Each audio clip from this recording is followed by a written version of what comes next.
¿De verdad una niña con ojos violetas podía acabar convirtiéndose en uno de los mitos más grandes y también de los líos mayores que hay en Hollywood? Porque claro, una cosa es ser famosa y otra muy distinta es ser Elizabeth Taylor. Venga, va, luces, cámara y vamos al lío. A ver, empecemos desde el principio porque aquí hay material desde el minuto 1. Elizabeth Rosemont Taylor nació el 27 de febrero de 1932 en Londres. Ojo, en Londres, que esto mucha gente lo pasa por alto porque lo tenemos totalmente asociado a Hollywood, pero no, esta niña vino al mundo en Inglaterra, en un entorno bastante privilegiado, todo hay que decirlo, ¿eh? Su padre, Francis Len Taylor, era un marchante de arte, es decir, un señor que no estaba precisamente, digamos que vendiendo bocadillos en la esquina, no, sino que estaba moviéndose en círculos bastante finos, con cuadros, con coleccionistas y con gente con mucho dinero. Y su madre, Sarah Southern, había sido actriz, más o menos. Esto ya empieza a oler a destino, ¿a que sí? Porque claro, aunque ella había dejado la actuación para casarse, digamos que ese gusanillo estaba ahí latente. Elizabeth no fue una niña cualquiera dentro de una familia cualquiera. Fue una niña criada en un entorno, ya lo veis, culto, con dinero y con conexiones, y también con una madre que sabía cómo funcionaba el mundo del espectáculo. Esto luego, evidentemente, tendrá sus consecuencias, ya lo veréis. Tenía un hermano mayor, Howard Taylor, y bueno, la relación entre ellos fue de lo más normal. Pero sí que es verdad que Elizabeth desde muy pequeña ya destacaba de una forma que su hermano no. Y eso, bueno, aunque no se diga en voz alta, en la familia pues se notó. Y ahora vamos al tema de los ojos. Vamos a parar aquí un segundo, porque no es mito. Elizabeth Taylor tenía unos ojazos, unos ojos muy raros, de un color azul violáceo, y además una anomalía genética que hacía que tuviera como una doble fila de pestañas. O sea, lo que hoy sería un filtro de Instagram permanente, pues ella lo tenía de fábrica. Qué justa la vida, ¿verdad? Imaginaos el impacto en una niña pequeña y en una madre que había sido actriz. Vamos, Sara lo vio claro, no, clarísimo, pero clarísimo. Elizabeth pasó sus primeros años en Londres, en una vida, bueno, pues bastante cómoda. Iba a colegios privados, aprendía danza, tenía profesores particulares, todo muy refinado. Pero claro, estamos en los años 30 y en Europa eso significa una cosa, que la guerra estaba allí latente y a punto de estallar. Y vamos si estalló. Cuando empezó la Segunda Guerra Mundial, la familia Taylor no se lo pensó demasiado. Cogieron los Bartolos y se fueron a Estados Unidos. Huyeron de Europa antes de que aquello se pusiera más feo de lo que ya estaba. Se instalaron en Los Ángeles y aquí es donde empieza la magia. Bueno, o el problema, según cómo se mide. Porque claro, Los Ángeles no es cualquier sitio, es Hollywood. Y una madre que había sido actriz, con una hija que parecía una muñeca viviente, pues ya os lo podéis imaginar. Sara empezó a mover contactos, pero no en plan agresivo, no, sino más bien tanteando el terreno. Llevaba a Elizabeth a castings, a clases de interpretación, bueno, como quien no quiere la cosa, pero queriendo mucho en verdad. Y Elizabeth, aquí viene lo curioso, no era una niña especialmente ambiciosa en el tema, ni ella soñaba con ser actriz, ni nada por el estilo, era más bien pues tímida y muy educada, un poco reservada encima, pero claro, tenía algo que no se podía enseñar, ella tenía presencia. Hay testimonios de gente que la vio de pequeña y que decía que era como si la cámara la quisiera, como si hubiera algo magnético en ella, que no eran los ojos, aparte de esto, y que lo tenía sin hacer absolutamente nada. Con apenas 9 años consiguió su primer contrato con Universal Pictures, pero ojo, que esto no fue un camino de rosas, como os pudierais imaginar, porque aunque era preciosa, y eso nadie lo discutía, en la Universal no supieron muy bien qué hacer con ella. Le dieron un pequeño papel en una película que llamaban There's One Born Every Minute, que se tradujo así como cada minuto nace un tonto. Y pasó pues sin pena ni gloria, vamos, que no fue ningún bombazo. Y entonces la Universal decidió no renovarle el contrato. Esto podría haber acabado con ella, bueno, con su carrera, y de hecho muchas carreras murieron aquí. Pero claro, estamos hablando de Elizabeth Taylor y sobre todo de su madre también, que Sarah no se rindió ni de lejos. Poco después, Elizabeth consiguió una prueba con la Metro-Goldwyn-Mayer y aquí ya cambió la cosa. En la Metro sí que vieron lo que la Universal no había sabido ver, o mejor dicho, no, digamos que la Metro lo vio mejor, porque no era solo una niña bonita, había algo más. Le dieron un pequeño papel en Lassie vuelve a casa de 1943 y aunque no era la protagonista, empezó a llamar la atención. Pero el verdadero punto de inflexión llegó con otra película, National Velvet, traducida como Fuego de Juventud, que se lanzó en 1944. Y aquí ya se vio. Ella tenía unos 12 años cuando consiguió el papel de Velvet Brown y este ya no era un papel secundario, era el papel protagonista. Básicamente la historia iba de una niña que entrenaba a un caballo para competir en el Grand National. Muy bonita, muy familiar, muy hogareña, muy de la época, pero lo importante no era la historia, era ella, porque Elizabeth no solo era perfecta físicamente para el papel, sino es que además tenía una conexión brutal con el caballo. Y es que, a ver, es que le encantaban los animales desde pequeña y además especialmente los caballos, y eso se notó en pantalla. Pero el rodaje también hay que decir que no fue fácil. Se cayó del caballo en varias ocasiones y se hizo mucho daño en la espalda. Y esto es algo muy importante porque esta dolencia la acompañó toda la vida. Pero bueno, siguió adelante y cuando se estrenó la película, ¡boom! Fue un éxito enorme y Elizabeth dejó de ser esa niña prometedora para convertirse en una estrella infantil de verdad. Pero claro, el éxito en Hollywood no viene solo. Después de Fuego de Juventud, la Metro empezó a moldearla. ¿Qué quiero decir? Dietas, clases, imagen, comportamiento, todo súper controlado. Elizabeth empezó a crecer y no como una niña cualquiera, sino que se desarrolló físicamente antes de lo habitual. Y eso en Hollywood, bueno, ya sabemos cómo funciona, ¿no? Empezaron a sexualizar su imagen siendo todavía muy joven. A ver, no de forma explícita, evidentemente, pero sí insinuada. Y esto, visto con ojos de hoy, es bastante incómodo, la verdad. Ella, mientras tanto, seguía siendo una niña, una adolescente que iba al colegio, que tenía amigas, pero con una vida completamente fuera de lo normal. No podía salir sin que la miraran, no podía equivocarse, que no podía simplemente ser una chica corriente. Y aquí es donde empiezan a formarse muchas de las cosas que veremos después. Especialmente su necesidad de afecto, su intensidad emocional, sus relaciones complicadas, porque cuando creces así, tan observada y tan exigida, algo te afecta, seguro. Bueno, ahora que lo pienso, lo de que iba al colegio es un decir. Sí fue al colegio, pero no como os imagináis. En cuanto entró en el sistema de los estudios, la escolarización pasó, digamos, a otro nivel, a una educación más flexible. Iba a clases dentro del propio estudio, con sus tutores privados, es decir, lo justo para cumplir con la ley, pero lejos de una vida escolar normal. Nada de patios, nada de amigas de estas de toda la vida, nada de rutina adolescente típica. Y este es un detalle que, quieras o no, es importante, porque mientras otros niños aprendían matemáticas, por ejemplo, o hacían sus travesuras y sus trastadas en el patio, ella estaba memorizando guiones, repitiendo y repitiendo escenas, aprendiendo a comportarse como una adulta delante de la cámara, a reuniones con productores, y esto no es normal, esto tiene un precio.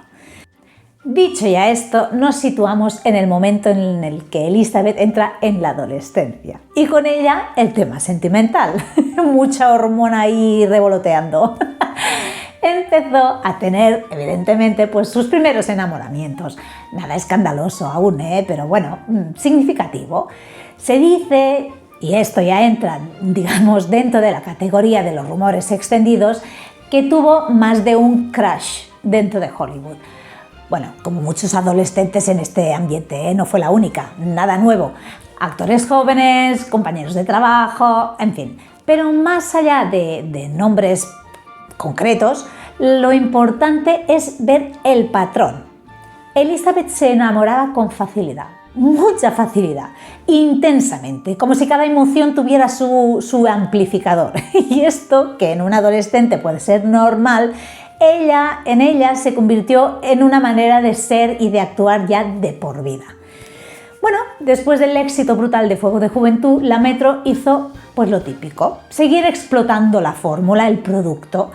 Elizabeth encadenó pues películas como Lassie, El coraje de un perro en 1946, Vivir con papá en 1947, películas familiares agradables, correctas, pero sin el impacto de la anterior.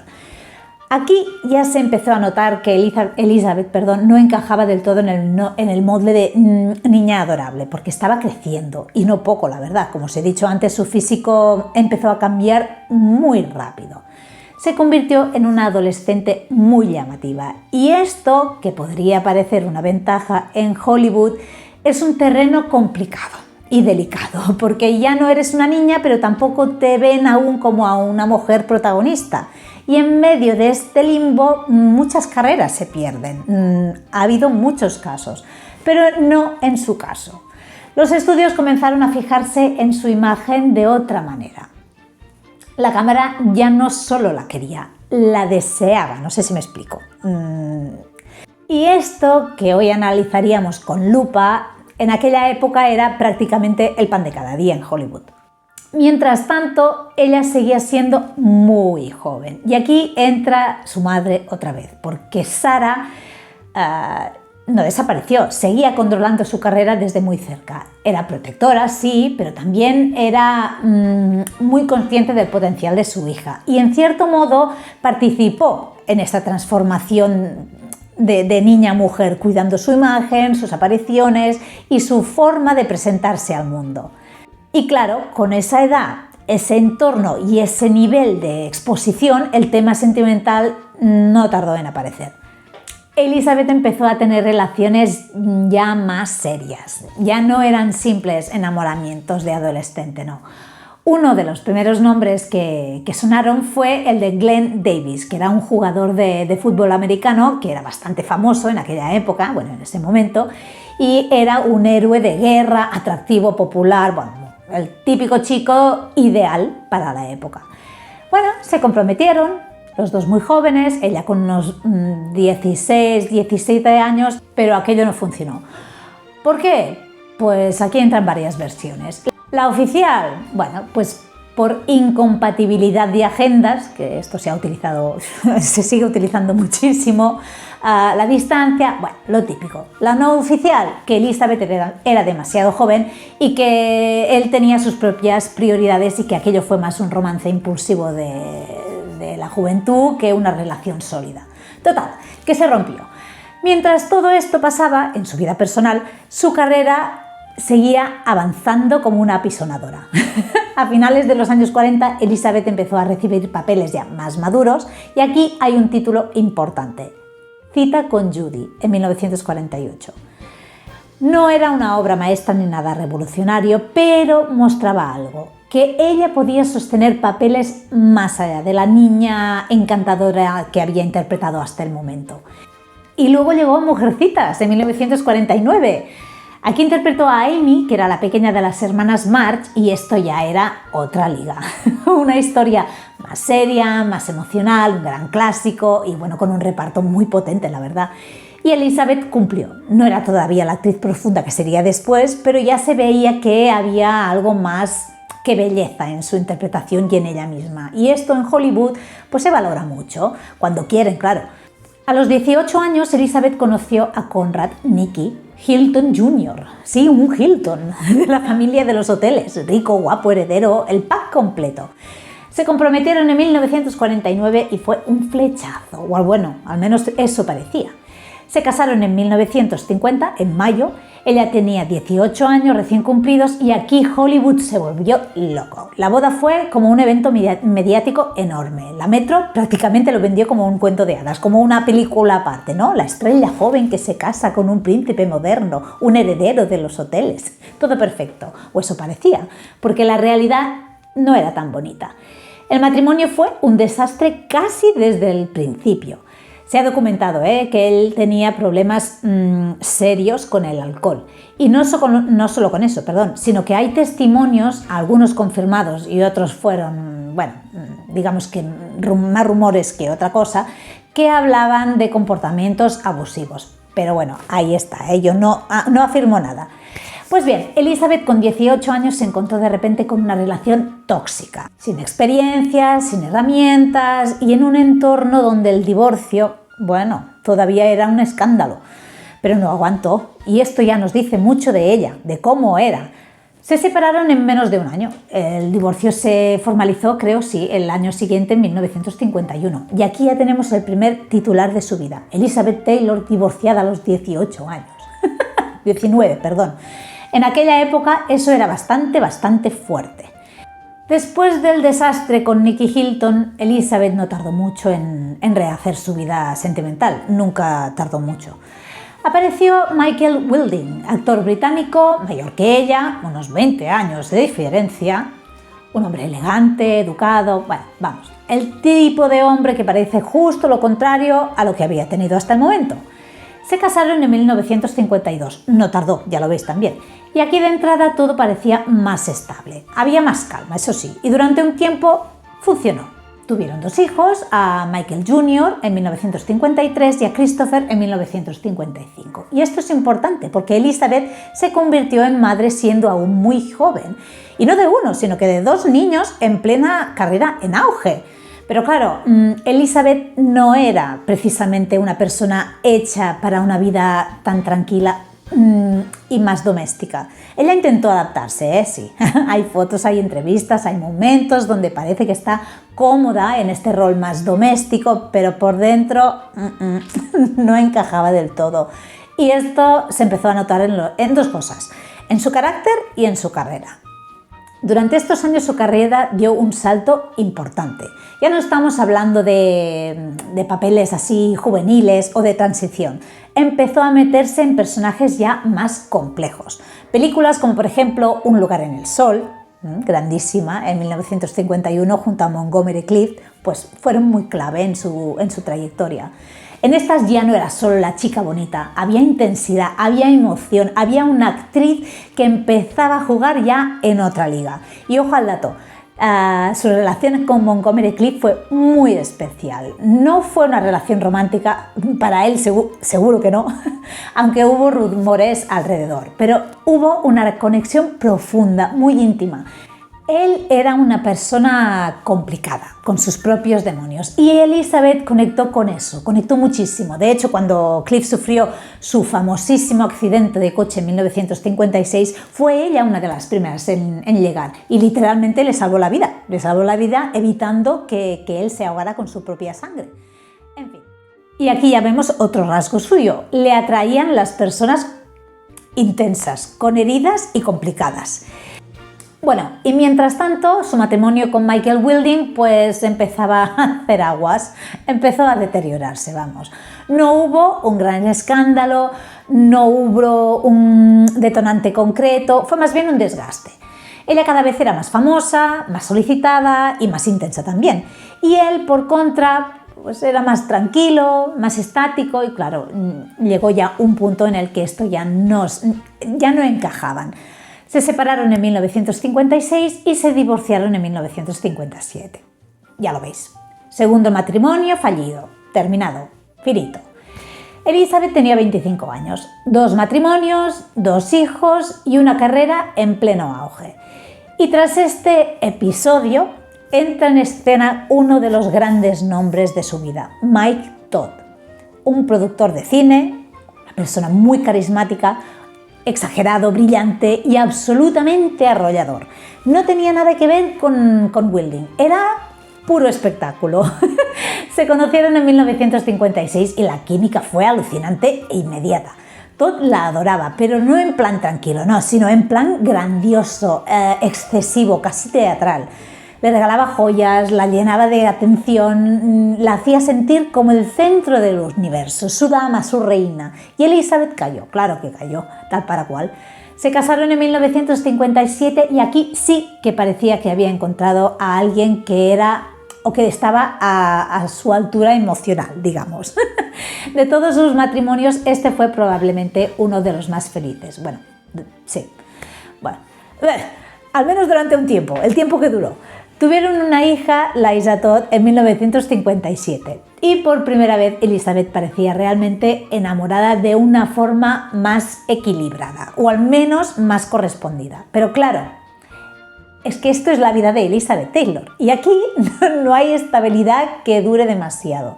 En 1958 Mike Todd murió en un accidente de avión, una tragedia total, así, de repente, y esto fue un golpe enorme. Ella quedó fatal. Entró en un estado de duelo muy profundo, de esos que te descolocan completamente. Y aquí pasó algo importante, porque en ese momento de fragilidad apareció otra figura clave, Eddie Fisher. Era cantante, muy famoso en ese momento, pero es que el tema está en que además estaba casado. Y además estaba casado con la actriz Debbie Reynolds, amiga íntima de Elizabeth. Aquí ya se empieza a liar la cosa. Eddie se acercó a ella para consolarla tras la muerte de su marido, de Todd, y lo que empezó siendo como un apoyo emocional acabó en una relación. Y esto explotó como dinamita, porque claro, estamos hablando de los años 50. Había una moral pública súper estricta y una imagen perfecta de Hollywood. Y llega Elizabeth Taylor y le quita el marido a su mejor amiga, porque es así como lo vendieron y como se veía, y esto fue un escándalo enorme. La prensa la destrozó y la opinión pública se volvió en su contra. Elizabeth y Eddie pasaron del tema y se casaron en 1959. Pero esta relación ya veis que nació marcada por el escándalo, por la culpa, por la presión mediática, por todo, nada bueno. Y también, bueno, por algo importante, que Fisher nunca estuvo realmente a la altura emocional de Elizabeth, no fue como Todd. Era más dependiente y más inseguro y ella necesitaba algo más. Pero no os creáis que su carrera profesional se vio resentida o se vio afectada negativamente por este episodio, ni mucho menos. En medio de todo este caos sentimental, su carrera no solo no se detuvo, sino que mejoró. Películas como Gigante, en 1956, con James Dean y Rock Hudson, pues consolidaron su estatus a tope. Y luego llegó de repente El último verano, en 1959. En este momento ya estamos hablando de una actriz que empieza a meterse en terrenos psicológicos más complejos, más oscuros además. Ya no es solo una cara bonita, es una presencia, una intensidad y algo que ya empieza a imponerse. Aunque no os lo creáis, todo lo que hemos visto hasta ahora, matrimonios, escándalos, romances complicados, tragedias, esto parece un calentamiento comparado con lo que viene ahora. Y lo que viene tiene nombre y apellidos. Richard Burton. A principios de los años 60, Elizabeth ya era una de las actrices más importantes del mundo, sin duda. Y entonces llegó el proyecto que lo iba a cambiar todo. Cleopatra, en 1973. Esta película no fue un rodaje normal tampoco, os lo tengo que decir. Fue un desastre económico, un caos logístico y un imán para el escándalo. Ella interpretaba a Cleopatra y para el papel de Marco Antonio eligieron a Richard Burton, que era un actor británico con una voz así muy profunda, muy potente y una presencia brutal y un carácter que no era precisamente fácil. Y claro, los juntan y ¿qué podía pasar? ¿Qué podía salir mal? Desde el primer día hubo tensión, pero no tensión incómoda, no, sino tensión de esa de que dices, uy, aquí va a pasar algo, ¿eh? Burton estaba casado, y Elizabeth también lo estaba con Eddie Fisher aún. La química entre ellos era evidente, pero tampoco nos esforzaron en ocultarlo demasiado, no os creáis. Y en este rodaje tan largo y tan intenso como fue el de Cleopatra, bueno, pues aquello pues, fue increciendo hasta que dejó de ser un rumor y pasó a ser un escándalo a nivel ya internacional. Incluso el Vaticano llegó a condenar públicamente esta relación. Imaginaos el nivel de escándalo que cogió el tema, ¿eh? La prensa, bueno, los perseguía constantemente. Se les llamó de todo.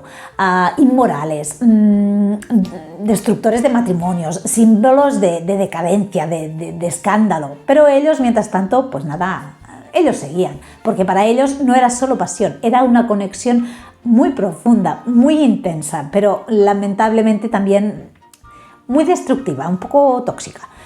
El matrimonio con Eddie Fisher no sobrevivió, claro, está claro, y se divorciaron en 1964. Y casi inmediatamente los dos, Elizabeth y Richard, se casaron ese mismo año. Y este fue el inicio de uno de los matrimonios más famosos y más caóticos también de la historia del cine. Lo suyo, vamos, no era una relación tranquila, era intensidad en mayúsculas y constante, porque se adoraban, pero también discutían de forma brutal, como animales. Se regalaban joyas millonarias y al día siguiente se estaban peleando y se estaban gritando a pleno pulmón. Esto es cierto, hay testimonios, entrevistas y relatos de gente cercana que lo vio y que hablan de peleas pero que muy fuertes, seguidas después de reconciliaciones también igual de fuertes. Vaya, que era una relación adictiva y muy poco sana. Por cierto, Richard Burton le regaló a Elizabeth algunas de las joyas más famosas del mundo. A ver, por ejemplo, el diamante Krupp, creo que se llama, la perla peregrina, el diamante Taylor Burton, por decir algunas, ¿eh? Lo suyo era puro espectáculo. Vivían como si cada día fuera una película, un rodaje, viajes, mansiones, fiestas, todo al máximo nivel. Y claro, esto alimentaba aún más la fascinación pública por esta pareja.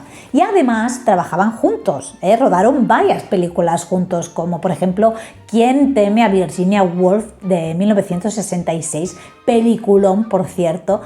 Y aquí, bueno, interpretaron los dos una pareja rota, amarga, que se destroza amargamente. ¿Nos suena algo? Y claro, la línea entre ficción y realidad era muy fina. Elizabeth ganó el Oscar por este papel, evidentemente. Y no solo por talento, porque lo tenía, sino porque había algo muy real en esta interpretación.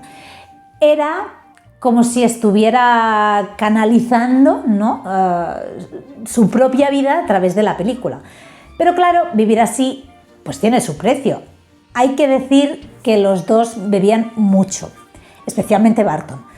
Las discusiones se volvieron cada vez más frecuentes, más intensas. El amor siempre estaba ahí, siempre, pero también el desgaste. Y ella, como siempre, se entregaba completamente en sus relaciones. Pero esto es que también desgasta mucho y la dejaba muy expuesta emocionalmente. En 1974, después de años de altibajos, se divorciaron. Y aquí uno podría decir, bueno, o pensar, bueno, ya está, se acabó. Pues no, porque esto es la vida de Elizabeth Taylor, señoras y señores. ¿Qué ocurrió? Pues que al año siguiente se volvieron a casar. En 1975 hubo la segunda boda. ¿Y por qué? Pues porque no podían vivir el uno sin el otro. No podían estar juntos, pero tampoco podían estar separados. Pero esta segunda etapa tampoco duró. En 1976 se divorciaron ya definitivamente. Y ahora sí, se acabó. Punto final. Vale, cojamos aire y respiremos un momento, porque después de Richard Burton uno podría pensar, bueno, ya está, ya ha vivido lo más intenso y ahora vendrá una etapa más tranquila, más sosegada, más estable, ¿no? Pues no. No exactamente, porque Elizabeth Taylor no sabía vivir tranquilamente, o digamos a medias, y cuando desaparece un amor tan brutal como el de Richard Burton, esto deja un vacío muy serio, y este vacío, claro, hay que llenarlo con algo, ¿no? Y aquí empieza una etapa complicada, bastante, diría yo. Tras el segundo divorcio en 1976, Elizabeth se quedó en una especie de limbo emocional. No estaba Burton, no estaba esa intensidad constante, pero tampoco había conseguido una paz real. Y esto se notó, y se notó rápido, porque aunque seguía siendo una estrella, su carrera ya no estaba en el mismo punto. Hollywood estaba cambiando también. Y bueno, nuevas caras, nuevas dinámicas, y ella ya no era la protagonista absoluta de antes. Seguía trabajando, sí, pero ya no con ese mismo impacto. Y aquí empieza a aparecer algo que hasta ahora había estado, pero había estado controlado: los excesos. Elizabeth empezó a beber más, bastante más. Y ya no solo eso, sino que también empezó a depender de medicamentos, principalmente calmantes y somníferos. Esto no era algo raro en Hollywood, pero en su caso particular se convirtió en un problema y serio, porque no era un consumo puntual, era una forma de gestionar el vacío que sentía, la ansiedad, el desgaste emocional acumulado de tantos años. Y aquí hay que decirlo claro, estuvo al borde. Hay momentos en esta etapa donde su salud realmente, bueno, tanto física como mental, pues se resintieron muchísimo. Y en medio de todo esto apareció otro hombre, John Warner. Este era un político estadounidense, un senador, un perfil completamente distinto a todo lo anterior. Bueno, se casaron en 1976, el mismo año de su segundo divorcio con Barton, y aquí otra vez uno piensa, vale, ahora sí, cambio de vida, más estabilidad, esta es la buena. Pues no, tampoco. Elizabeth intentó adaptarse, lo intentó, se intentó adaptar al mundo político, se mudó a Washington, participaba en eventos, en actos oficiales, pero es que no encajaba en nada. Ella era intensidad, era espectáculo, era emoción, y de repente estaba en un entorno súper rígido, protocolario y frío, y esto pues la fue apagando. Se sentía fuera de lugar, desconectada. Y mientras tanto, su consumo de alcohol y de medicamentos, como no podía ser de otra manera, pues fue aumentando. Durante finales de los 70 y a principios de los 80 ganó bastante peso, y esto, que debería ser irrelevante, no lo era para una estrella de Hollywood, menos aún. La prensa la atacaba, los comentarios eran crueles, no lo siguiente, y los titulares hacían daño. Y claro, eso no ayudaba precisamente a su estado emocional. Entró en una espiral complicada. Malestar, consumo. Y este consumo provocaba más malestar. Bueno, y su matrimonio con Warner, ¿qué queréis que os diga? Tampoco ayudaba. Y se divorciaron, cómo no, en 1982. Otro matrimonio terminado, y en este punto ya se dio cuenta de que estaba mal, muy mal, y decidió hacer algo al respecto. En 1983 ingresó en el Betty Ford Center, que era una clínica de rehabilitación muy conocida en Estados Unidos, y esto fue un paso enorme, porque en aquella época admitir públicamente un problema de adicción no era nada fácil, y menos para alguien de su nivel de fama. A ver, nunca lo ha sido, nunca ha sido fácil, pero menos en esa época, que se hablaba muy poco de estos temas, estaban aún más estigmatizados. Pero ella lo hizo. Precisamente en esa clínica conoció a otro, a Larry Fortensky, un trabajador de la construcción. Esta vez nada de actores, nada de millonarios, nada de políticos, un hombre completamente fuera de su mundo habitual. Se enamoraron, y esto sorprendió muchísimo. A la gente le dejó ojiplática, porque rompía con todos los patrones anteriores. Bueno, se casaron en 1991, y ahí ya va la boda número 8, señores. Y no os lo perdáis, la boda fue en el rancho de su amigo, de Michael Jackson. Porque claro, esto sigue siendo la vida de Elizabeth Taylor. Algo tenía que tener, aunque fuera muy normal, ella no era normal del todo. ¿Funcionó esta relación? Bueno, a su manera, claro. Fue una relación más tranquila, menos mediática en términos de escándalo, pero también tuvo sus dificultades. ¿Cuáles? ¡Qué sorpresa! Diferencia de estilos de vida, la presión mediática. ¿Y qué acabó pasando? Pues que al final se separaron en 1996. ¡Oh, sorpresa! Y aquí así, este fue su último matrimonio. No hubo más. Mientras todo esto pasaba, su salud también sufrió lo suyo, pobre. Problemas de espalda desde muy joven. Recordemos lo que os comenté al principio, lo del caballo en fuego de juventud. Múltiples operaciones, infecciones, y algo muy serio que no os he comentado antes, y es que en 1961 estuvo al borde de la muerte por una neumonía. Incluso le practicaron una traqueotomía de urgencia porque estaba ya apurada, no lo siguiente, pero sobrevivió. Pero claro, le dejó una cicatriz física y una conciencia bastante clara de su fragilidad. A lo largo de su vida, que sepáis que tuvo más de 20 operaciones, una burrada. En los años 80 se convirtió en una de las primeras grandes celebridades en implicarse seriamente en la lucha contra el SIDA, que por desgracia estaba muy presente en ese momento. Y eso en aquella época, creedme que era algo muy valiente, porque había muchísimo estigma con esta enfermedad. Fundó organizaciones, recaudó fondos, habló públicamente cuando mucha gente prefería mirar hacia otro lado. En fin. Ya vais viendo más o menos que llegamos al final de su vida, ¿no? Lamentablemente.